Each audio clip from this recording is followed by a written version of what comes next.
corpo de Cristo e a sua excelência. Diz assim a palavra de Deus, leiamos com fé, com reverência, com temor.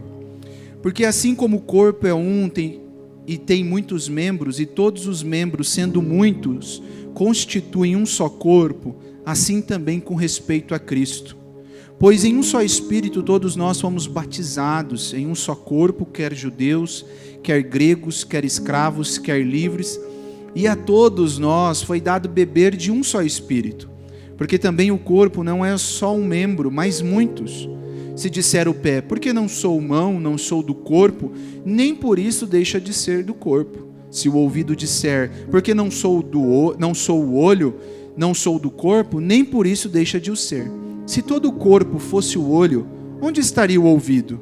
Se todo o ouvido, onde estaria o olfato?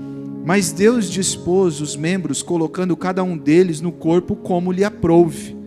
Se todos, porém, fossem um só membro, onde estaria o corpo? O certo é que há muitos membros, mas um só corpo.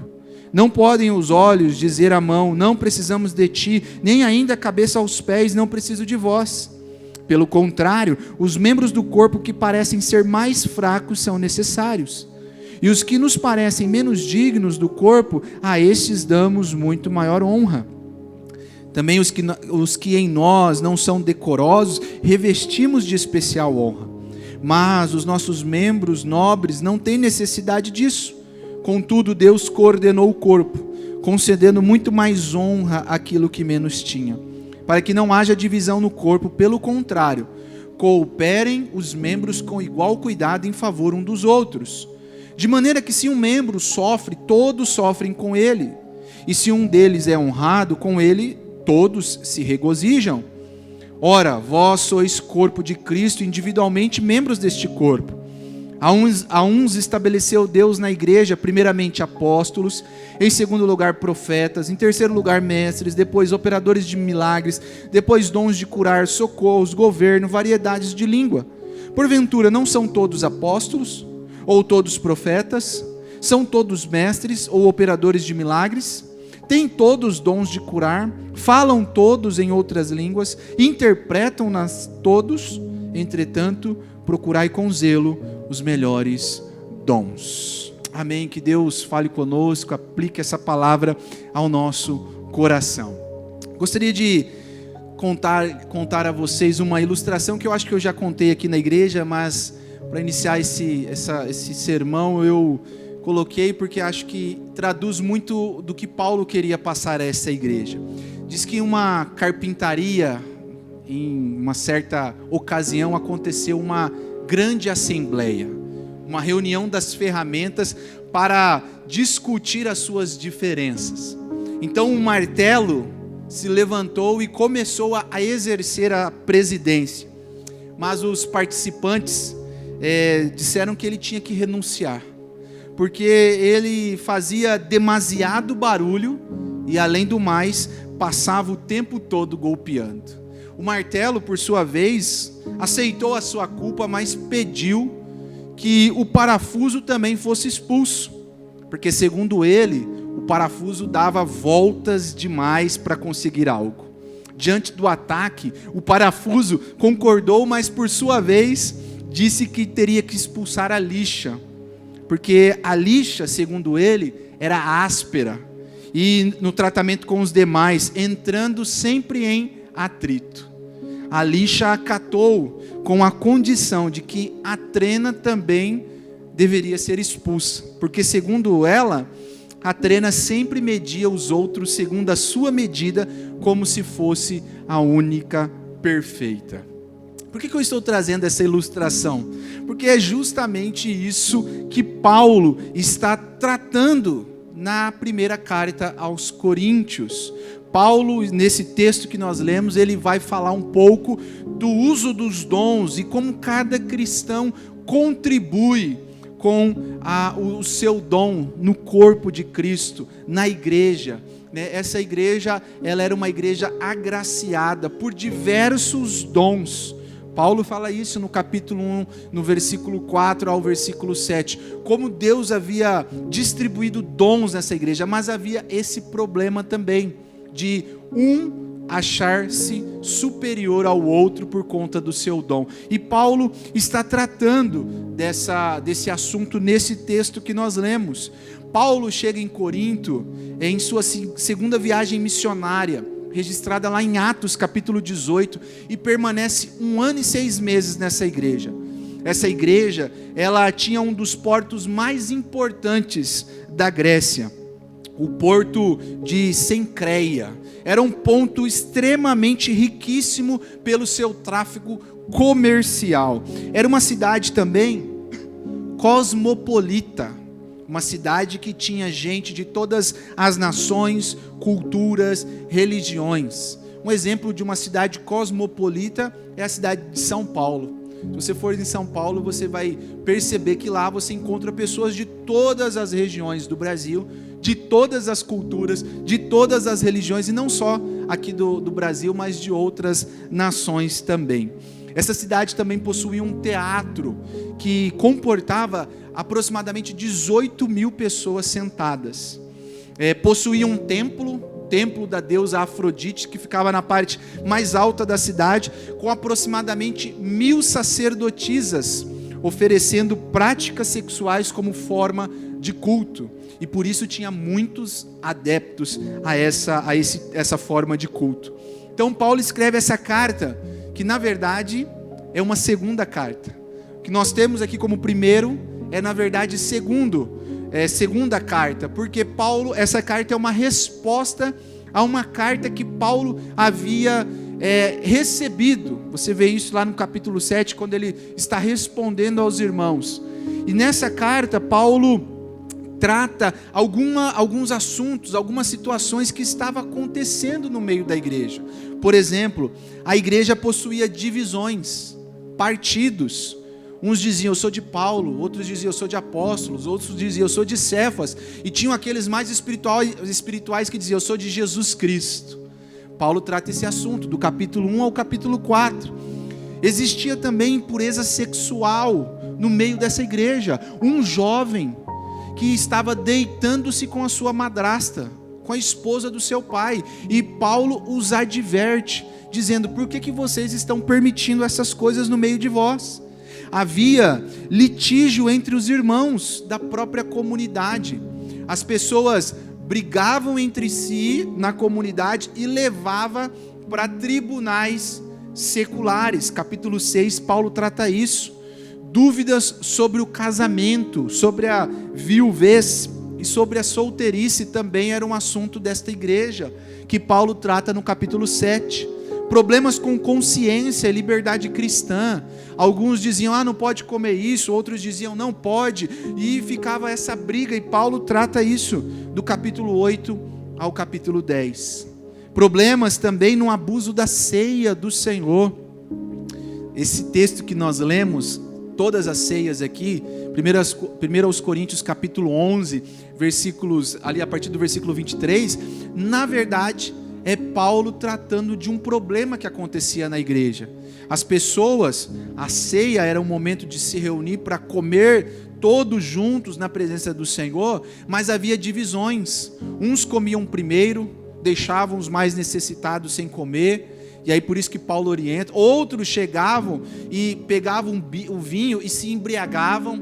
Paulo também fala sobre isso. Então, Paulo tratando desse assunto. Também má compreensão acerca da ressurreição, no capítulo 15. As pessoas não criam na ressurreição de Jesus. E também sobre as ofertas, no capítulo 16. E esse trecho que nós lemos, do versículo 12 ao versículo 31, do capítulo 12, na verdade ele está dentro de um bloco que Paulo está falando sobre o uso de dons. Esse bloco compreende o capítulo 12 até o capítulo 14. Então Paulo começa no capítulo 12 dizendo, irmãos, eu não quero que vocês sejam ignorantes com respeito aos dons. Ou seja, vocês estão usando de forma errada os dons. Vocês estão tendo uma má compreensão dos dons que Deus deu a vocês. Então ele trata isso no capítulo 12. No capítulo 13, ele inicia mostrando que não adianta ter dom se não tiver amor. E aí Paulo vai mostrar que o amor, aquela palavra que o pastor Luciano gosta de usar, besunta todas as outras virtudes, todos os outros dons. Paulo diz, se você não tiver amor, isso não vale de nada. O uso dos dons é compreendido pelo amor. E no capítulo 14, Paulo fecha esse assunto dos dons, mostrando que os dons devem ser usados para que haja ordem no culto, para que o culto do Senhor haja ordem e decência. É isso que ele encerra o capítulo 14. Calvino, comentando essa passagem que nós lemos, ele diz que Paulo estava estimulando os crentes a manterem-se unidos pela associação dos seus dons, para benefício recíproco. Os dons foram dados por Deus, não para que cada um nutrisse a si mesmo, mas para auxiliar o outro, trazendo excelência à igreja de Cristo. O corpo de Cristo, meus irmãos, é uma excelente imagem da igreja. O corpo de Cristo, nós aqui reunidos, como igreja, como corpo, somos uma excelente imagem da igreja de Cristo Jesus. E eu queria destacar com os irmãos, de forma breve, onde reside essa excelência no corpo de Cristo. Onde nós encontramos essa excelência no corpo de Cristo? Quando a gente vê alguma pessoa fazendo alguma coisa, a gente usa o termo, nossa, aquela pessoa faz determinada coisa com excelência. E aí se você perguntar, tá, mas o que ele faz? Onde está essa excelência? Aí você vai destacar. Ah, é por conta disso, está nisso, está nessa maneira. Você destaca onde você consegue enxergar a excelência. E eu queria destacar onde reside a excelência do corpo de Cristo. Em primeiro lugar, irmãos, Paulo vai nos mostrar que a excelência do corpo de Cristo reside na sua unidade. Olha comigo o versículo 12 e 13, o que Paulo diz. Porque assim como o corpo é um e tem muitos membros, todos os membros sendo muito, constituem um só corpo, assim também com respeito a Cristo. Pois em um só Espírito todos nós fomos batizados, em um só corpo, quer judeus, quer gregos, quer escravos, quer livres, e a todos nós foi dados de beber de um só Espírito. Ainda no versículo 20, Paulo diz: o certo é que há muitos membros, mas um só corpo. Reparem, meus irmãos, que Paulo, nesses trechos e versículos que nós destacamos, está enfatizando que a unidade está em vários membros ligados a um só corpo. É aqui que ele mostra a excelência do corpo de Cristo. Ele destaca 17 vezes no capítulo 12 a palavra corpo, mostrando essa unidade dos membros ligados ao corpo. Paulo, por exemplo, inicia o capítulo 12 mostrando o seguinte: no capítulo 12, o versículo 1 a 3, Paulo diz que nós confessamos o mesmo Deus. Ainda no capítulo 12, dos versículos 4 a 6, Paulo diz que dependemos do mesmo Deus. Versículos 7 a 11, servimos no mesmo corpo. E no versículo 12 e 13 que nós destacamos, fomos batizados em um só Espírito. Paulo está mostrando a esta igreja, ao contexto de Corinto, que existem de fato vários membros, mas estes membros estão ligados a um só corpo, e a excelência está nessa unidade, nessa união, que em vários membros ligados a um só corpo. Paulo diz, em Romanos, que nós somos muitos membros, porém unidos em um só corpo. Ou seja, meus irmãos, nós podemos enxergar essa metáfora de Paulo e trazer a mesma metáfora que Jesus Cristo trouxe lá em João 15. Ele diz: eu sou a videira, vós os ramos, aquele que permanece em mim, eu nele dá muito fruto. porque sem mim nada podeis fazer. Paulo estava mostrando que não há membro separado do corpo, não há vida separada da unidade do corpo. Nós temos um corpo com vários membros, mas se nós cortarmos o dedão e colocarmos em um canto, o que vai acontecer com esse dedo? Ele vai apodrecer, ele vai morrer, porque não tem vida, ele não está ligado ao corpo. A mão, ela vai cicatrizar, ela vai continuar, mas o dedo, ele morre. É por isso que Paulo está mostrando que a excelência do corpo de Cristo está na sua unidade, e não naquilo que cada um tem, mas na unidade, nessa união de vários membros em um só corpo. Nós dependemos desse corpo. Não há vida fora do corpo. É o sangue que irradia para os membros a fim de que haja vida. Jesus Cristo mesmo disse, Ele é o cabeça desse corpo, né? Ele diz em João 14:19, porque eu vivo, vós também vivereis. Paulo está mostrando, meus irmãos, a essa igreja e a nós também nesse dia, nesta manhã, que a excelência do corpo de Cristo está na sua unidade. O nosso chamado, então, compreendendo essa unidade, é preservá-la. Paulo diz isso em Efésios capítulo 4, ele diz que os membros devem preservar a unidade no vínculo da paz, através do Espírito Santo. É o Espírito Santo que preserva, que nos ajuda, que nos capacita. Nós, irmãos, não criamos a paz. Nós não criamos, você vê isso pelas guerras que nós temos aí. Homem nenhum. Nosso papel é preservar. O Espírito Santo nos capacita a preservar, a fim de que o seu corpo continue mostrando essa excelência que há na unidade. Existem muitas organizações cristãs, muitas denominações, muitas agências missionárias, mas, meu irmão, só existe uma igreja, um só corpo, onde cada crente é membro. Esta igreja mística, espiritual de Jesus na terra.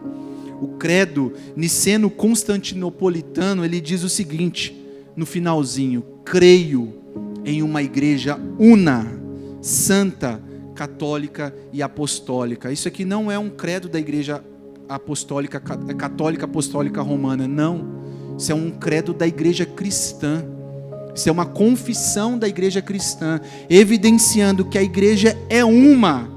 O corpo de Cristo é santo, ele é universal, ele está fundamentado na doutrina dos apóstolos. É isso que nós cremos, irmãos. Por mais que existam várias denominações, igreja presbiteriana, igreja assembleia, igreja batista, o corpo é um só. É só um corpo que vai subir naquele grande dia. Nós não vamos ter no céu placas diferenciando, aqui é a fila dos presbiterianos, aqui é a fila dos batistas, aqui é a fila dos assembleanos. Não tem isso, meus irmãos.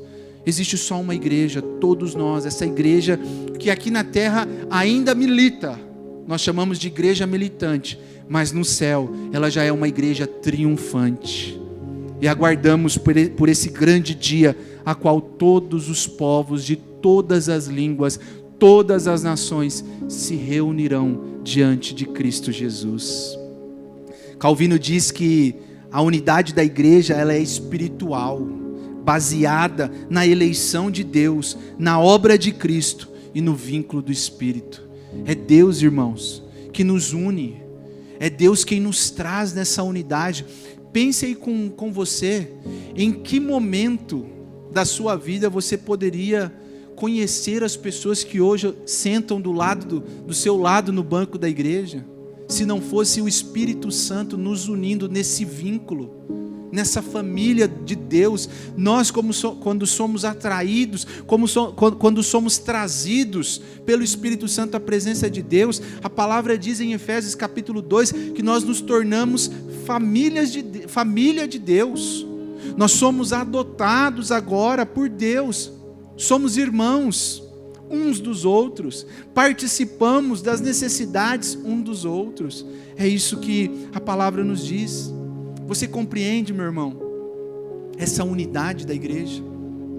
Você compreende essa beleza que há nesse vínculo que o Espírito Santo nos traz? De sermos irmãos, de sermos um no corpo de Cristo, unidos, membros diferentes, unidos no corpo de Cristo. Você compreende que a igreja, ela é muito mais que uma organização religiosa, ela é muito mais que um CNPJ, ela é muito mais que uma denominação. A igreja é o corpo de Cristo. É o corpo de Cristo, meu irmão, e é isso que traz excelência, essa unidade. Quando nós não somos unidos, quando nós não preservamos essa unidade, quando nós não queremos fazer parte dessa unidade, meus irmãos, nós estamos enfeiando o corpo de Cristo. Nós estamos estragando a excelência do corpo de Cristo.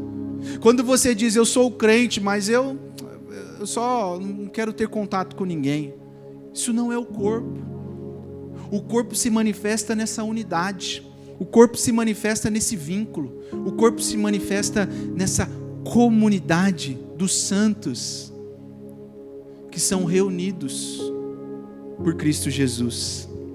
Mas ainda, meus irmãos, Paulo vai nos mostrar, em segundo lugar, que a excelência do corpo de Cristo reside na sua diversidade. Eu acho que aqui é onde a beleza, a excelência, o belo mesmo, aquilo que nós podemos ver na igreja se manifesta. Diversidade. E aí a gente tem que ter um cuidado com essa questão de diversidade, né, no nosso contexto atual. Quando eu falo de diversidade, são vários membros diferentes. Por exemplo, o corpo é constituído por mão, braço, pé, olho, órgãos internos, órgãos externos. Essa diversidade, Paulo destaca isso do versículo 14 ao versículo 20. Ele diz: porque também o corpo não é um só membro, mas muitos. O pé não pode dizer que, porque ele não é mão, ele não faz parte do corpo, nem a mão dizer que, porque não é do corpo, não é o pé, não é do corpo. Não tem essa diferença. Paulo está destacando, aí no versículo 20 ele diz o seguinte: o certo é que há muitos membros, mas um só corpo. Ou seja, meus irmãos, a excelência do corpo de Cristo reside também na sua diversidade, nessa questão de que há muitos membros trabalhando em prol do corpo. Paulo mostra que o corpo funciona porque há diversos membros. Ele então destaca que cada membro, por mais diverso que seja, tem uma participação importante no desenvolvimento, na edificação do corpo. O apóstolo está evidenciando com essa metáfora que o corpo não pode funcionar se tudo for o mesmo membro. Imagine comigo um grande olho. Tem até uns desenhos infantis que acho que tem um personagem que é um grande olhão assim, sabe? Mas aí, de repente não tem pé, não tem ouvido, não tem boca. Como vai funcionar? Nós dependemos, irmãos. Para comer nós precisamos da mão. Nós precisamos de todo o funcionamento do corpo. É isso que Paulo está mostrando. Havia nessa igreja um problema. Alguns irmãos estavam se achando superiores aos demais por conta dos seus dons. Mas outros irmãos estavam se achando inferiores por conta dos dons. Não há no corpo de Cristo, e essa é a excelência, meus irmãos, dons melhores que os outros, pessoas superiores que os outros. Todos os membros são importantes para o funcionamento do corpo, para a edificação do corpo, para o cuidado do corpo.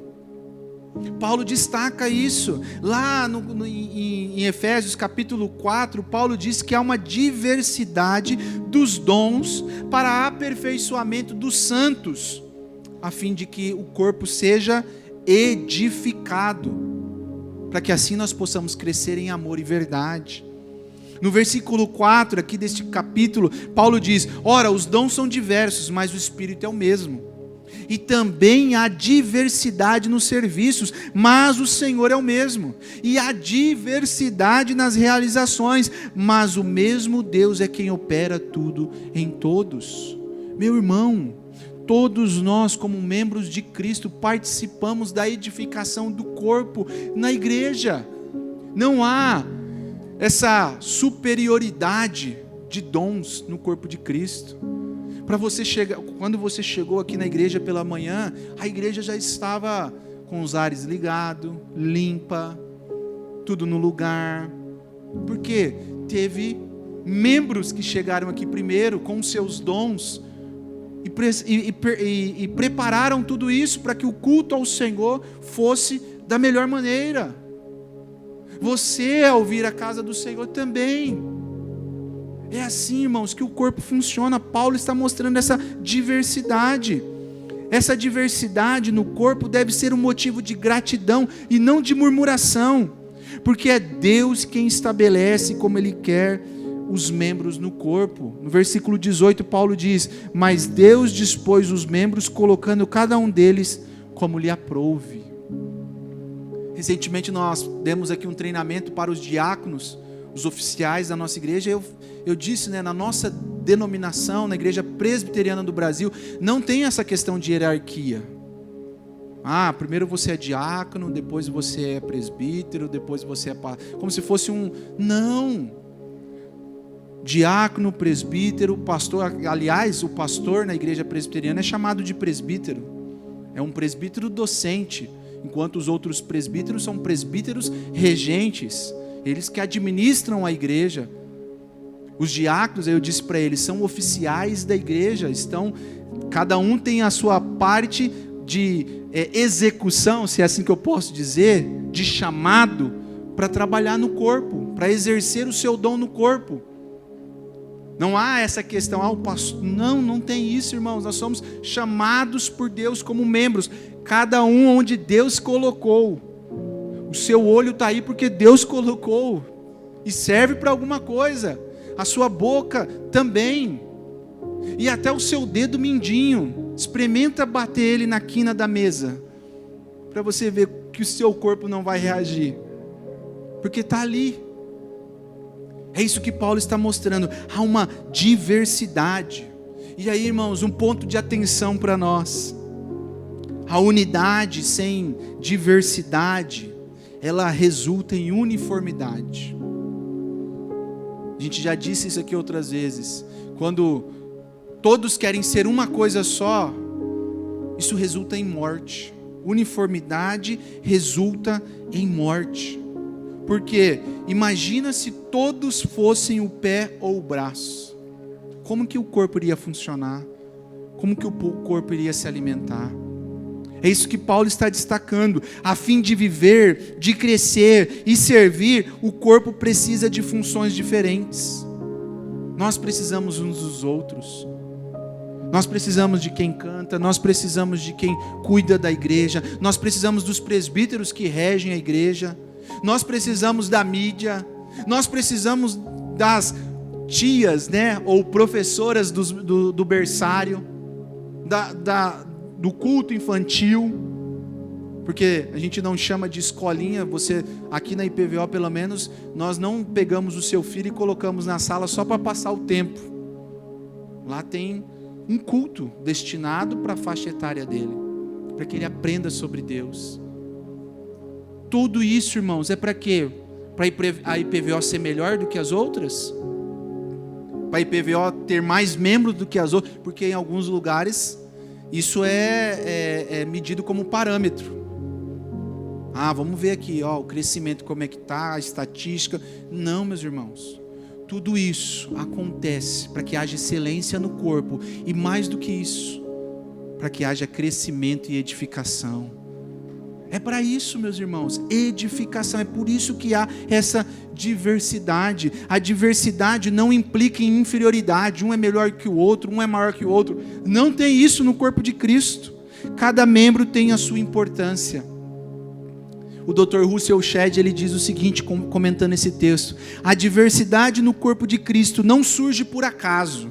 Ela é planejada por Deus e essencial. Por isso, não deve existir inveja, vanglória, timidez, preguiça ou ambição. A diversidade no corpo de Cristo é planejada por Deus. É Deus quem diz, que coloca quem Ele quer, onde Ele quer, como Ele quer. Mas em último lugar, nós caminhamos para o fim. Paulo vai mostrar que a excelência do corpo de Cristo reside na reciprocidade. E aí versículo 21 a 26 ele diz assim: não podem os olhos dizer à mão, eu não preciso de ti, nem ainda a cabeça aos pés, não preciso de vós. Pelo contrário, cada membro do corpo que parecem mais fraco são necessários. Olha o versículo 23. Os que parecem menos dignos no corpo, esses damos maior honra. Também os que em nós não são decorosos, revestimos de especial honra. Mas os membros nobres não têm necessidade disso. Contudo, Deus coordenou o corpo, concedendo muito mais honra àquilo que menos tinha, para que não haja divisão no corpo. Pelo contrário, cooperem membros com igual cuidado em favor um dos outros. De maneira, versículo 26, se um membro sofre, todos sofrem com ele. Se um membro deles é honrado, com ele todos se regozijam.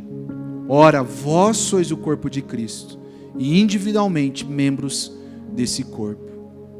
Paulo está ensinando, irmãos, que a excelência do corpo de Cristo está na sua reciprocidade, ou seja, na sua cooperação mútua. É no cooperar que também existe essa excelência. Pastor Hernandes diz o seguinte, que a igreja é o único lugar na face da terra que nós conseguimos ver o maior empresário da cidade pegando a cadeira para se sentar um operário ou um simples pedreiro, no sentido de que em outro lugar você nunca veria isso, porque aí fora o mundo ele te mede pelo que você é. Na igreja nós somos membros igualmente do mesmo corpo. A igreja é este lugar excelente de cooperação mútua, onde eu me preocupo, onde eu me importo. Paulo vai dizer que a reciprocidade é necessária, versículo 22. Ela é honrosa, versículo 23. Ela é coordenada por Deus, versículo 24. E ela é cooperativa, versículo 25. Paulo estava exortando, ao que parece, os membros desta igreja, porque eles agiam como se fossem autossuficientes. No versículo 21, Paulo diz o seguinte: não podem os olhos dizer à mão, não preciso de ti, e nem ainda a cabeça aos pés, não preciso de vós. Ou seja, existia nessa igreja uma grande autossuficiência por parte de alguns membros que achavam que porque tinham determinados dons não precisavam do outro, e por isso essa confusão, aonde Paulo trata do capítulo 12 ao capítulo 14, depois se você tiver a oportunidade, leia na sua casa, você vai ver essa compreensão do apóstolo Paulo, mostrando que não, no corpo de Cristo há cooperação mútua, cada um está servindo ao outro, está se preocupando com o outro. É o que Paulo diz em Romanos 12, que nós devemos participar das necessidades uns dos outros. Aqui não há pessoas mais importantes do que outras, aqui não há classe de distinção, aqui nós somos todos o mesmo corpo, que estamos preocupados um com o outro, o mesmo céu que você vai, eu vou, e é por isso que eu tenho que me importar com você, é por isso que eu tenho que estar preocupado, é por isso que nós tentamos criar esses ambientes de cooperação, de comunhão, para que você conheça o seu irmão. Muitas vezes nós chegamos no domingo no culto, sentamos, e não conhecemos o nosso irmão, a necessidade, as lutas dessa pessoa que está do seu lado, e às vezes você pode ser um instrumento de Deus para abençoá-la. Você precisa conhecer os membros do corpo de Cristo, você precisa participar do corpo de Cristo, você precisa enxergar o corpo de Cristo. Seja um participante ativo da igreja, não seja, como nós dizemos muitas vezes, um consumidor da fé. Eu venho, sento e vou embora, e aí próximo domingo, amém. Meu irmão, participe. Tem pessoas ao seu lado que precisam de você. Ah, Daniel, mas eu não sei pregar. Daniel, eu não sei cantar. Daniel, mas você sabe fazer uma ligação. Você sabe dizer, irmão, estou aqui, vou dobrar meu joelho. Meu irmão, eu estou orando por você. Meu irmão, qual que é a sua situação? Minha irmã, qual que é a sua situação? Nós temos pessoas aqui, irmãos, que precisam de nós. Você faz parte desse corpo. Você faz parte dessa igreja que vai para o mesmo céu, passar a eternidade com o Senhor. Cada membro precisa um do outro para o seu perfeito funcionamento. Quando você pega um vírus, uma infecção, todo o seu corpo é afetado. Uma sinusite, quando a sua garganta inflama, no meu caso, meus irmãos, todo o corpo abala. Sente.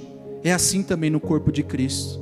Nós sentimos quando nós recebemos, por exemplo, uma notícia de uma avó aqui da nossa igreja que a sua neta de 2 anos está com câncer, em fase terminal, porque já está em metástase. E quando você vai no hospital e vê aquela criança, meus irmãos, como você não se compadecer disso? Como você não chorar por isso? Quando a gente recebe um telefonema de algum irmão e diz, olha, pastor, fui fazer um exame e descobri que eu estou com um tumor no intestino. Ou, por exemplo, minha situação, o meu vizinho do meu lado, um homem forte, foi fazer uma cirurgia porque achava que estava com hérnia de disco. Descobriu que estava com um tumor entre o pulmão e a coluna. Um homem forte, sempre ali na frente conversávamos, jardineiro, forte, não está nem conseguindo andar, do lado da minha casa. E o que eu tenho que fazer? Orar, ir lá, falar com a Márcia, que é a esposa dele, com o filho adolescente dele, que está vendo o pai dele num estado que ele não imaginava. Meus irmãos, nós somos o corpo de Cristo. Nós somos a igreja. Se nós não nos preocuparmos com os nossos irmãos, com quem nós vamos nos preocupar? Nós vivemos uma era de individualismo. Nós vivemos dias onde cada um quer o seu. É para si. O pastor disse hoje no culto da manhã, muitos lugares, a pessoa pensa que o culto é para ela. Eu vou no culto e muitas vezes eu saio, o culto hoje não foi bom. Mas o culto não é para você, o culto é para Deus. Nós vivemos esses dias de individualismo, de indiferença. Tem um livro chamado A Espiritualidade, o Evangelho, a Igreja, o reverendo Ricardo Barbosa. Eu tenho esse livro, inclusive o pastor Dalmo que me deu, depois se você quiser ler. Ele diz que a rejeição moderna aos mandamentos de Deus tem as suas raízes no secularismo materialista e narcisista. A intensificação do individualismo, a busca pela autorrealização tem levado muitos, inclusive cristãos, a criarem um mundo exclusivo, onde se sentir bem é o valor supremo. É o que eu quero. E muitas vezes eu não estou preocupado. Meu irmão, você é o corpo de Cristo. Deus te trouxe para esse corpo para você olhar para o membro que está do seu lado, participar das necessidades, participar do choro, participar das vitórias, se alegrar com os que se alegram. É isso que Paulo vai dizer.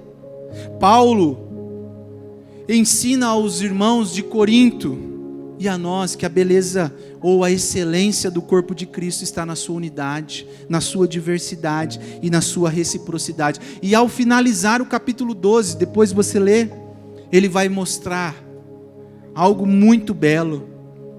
Ele vai mostrar que quando nós equilibramos, quando nós sabemos equilibrar diversidade e reciprocidade nessa unidade do corpo de Cristo, nós adquirimos maturidade. Nós nos tornamos maduros espiritualmente. Ele diz no capítulo 13, iniciando: eu passo a mostrar-vos ainda um caminho sobremodo excelente. Tudo isso que vocês viram, Paulo está dizendo, toda essa excelência do corpo, ela ainda é maior quando há amor. Porque se você não tiver amor, você pode dar o seu corpo para ser queimado. Você pode falar profecias. Você pode distribuir todos os seus bens. Se você não tiver amor, isso não vale de nada. Paulo está nos mostrando, irmãos, que nós precisamos entender que a base desse corpo é o amor. E aí é no corpo de Cristo que nós entendemos que nós somos transformados do eu solitário por nós comunitário. No corpo de Cristo o Pai é nosso, o pão é nosso, os pecados são nossos.